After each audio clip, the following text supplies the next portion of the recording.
সময়টা ছিল দুপুরবেলা। ডমরু তার ছাগলগুলো চড়াতে বাড়ির পাশের বাগানে এসেছিল। এপ্রিল মে মাসের সময় ছিল, প্রচণ্ড গরম পড়ছিল, আর বাতাস বইলেও সেটা ছিল লু হাওয়া। ডমরু খুব গরিব ঘরের ছেলে ছিল। তার বাবা ছিলেন একজন কৃষক। তার মা এবং বাবা দুজনে মিলেই একসাথে মাঠে কাজ করতেন। ছোটবেলা থেকেই ঘরে অর্থের অভাব থাকার কারণে ডমরু কখনো স্কুলে যায়নি, কিন্তু তার মা সীতা কিছুটা পড়াশোনা জানতেন, তাই প্রতিদিন সন্ধ্যায় তিনি ডমরুকে পড়তে শেখাতেন। এভাবেই ডমরুর পড়াশোনার সামান্য জ্ঞান হয়।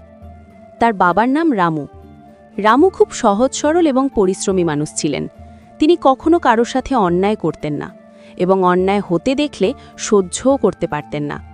ঠিক এই কারণেই যতনপুর গ্রামের মানুষ রামুকে খুব সম্মান করত। একদিন সকালবেলা ডমরু তখনও ঘুমাচ্ছিল। সীতা রান্না করছিলেন আর রামু ছাগলগুলোকে জল খাওয়াচ্ছিলেন। এত ঘুমোলে তো অভ্যাস খারাপ হয়ে যাবে।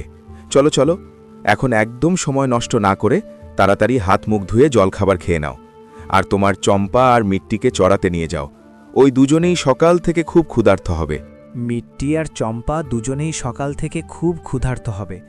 বাবা, আপনি আর মা মাঠে যান, আমি স্নান করে আর জলখাবার খেয়ে মিট্টি আর চম্পাকে চড়াতে নিয়ে যাব।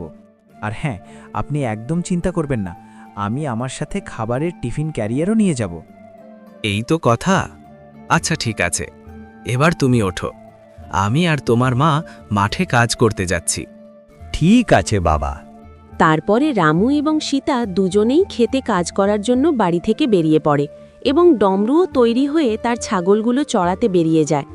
ডমরু মনে প্রাণে খুব সৎ এবং হৃদয়ের খুব ভালো মানুষ, কিন্তু কেউ যদি তার সাথে বাঁকাভাবে কথা বলতো তবে সেও তাকে সেই ভাষাতেই জবাব দিত। ওরে চম্পা, একটু ধীরে ধীরে চলতে পারিস না রে? আমি জানি তোদের দুজনেরই খুব খিদে পেয়েছে, কিন্তু তার মানে এই নয় যে তোরা দুজনে মিলে আমাকে গাধার মতো দৌড় করাবি। একটু ধীরে চল রে। যেন মনে হয় ওরা দুজনেই তার বন্ধু আর তার সব কথা বুঝতে পারে। যতনপুর গ্রামে কেউই ডমরুকে ঘৃণা করত না, কারণ সে অকারণে কারো সাথে তর্ক বা ঝগড়া করত না। সে বড়দের শ্রদ্ধা করত, তাই সবাই তাকে খুব ভালোবাসত। নিজের ছাগল চড়াতে চড়াতে ক্লান্ত হয়ে পড়লে সে একটা বড় গাছের নিচে বসে পড়ত আর বলতো, হে বজরংবলী, আমার এই দুটো ছাগল কতই না ভালো। আমাদের পুরো গ্রামে আর কারোর কাছেই আমার মতো এমন ছাগল নেই, কিন্তু আমার সারা জীবন কি এইভাবেই অভাবে কাটবে? আমাদের তো এমন কিছু করতেই হবে যাতে আমাদের দিন ফেরে আর মা বাবা একটু শান্তিতে থাকতে পারেন। কিন্তু আমি তো আবার বেশি পড়াশোনাও জানি না, আমি আর কী বা করতে পারি? ডমরু নিজের মনেই এইসব কথা বলছিল। এমন সময় তার ছাগলগুলো চড়তে চড়তে হঠাৎ দৌড়াতে শুরু করল।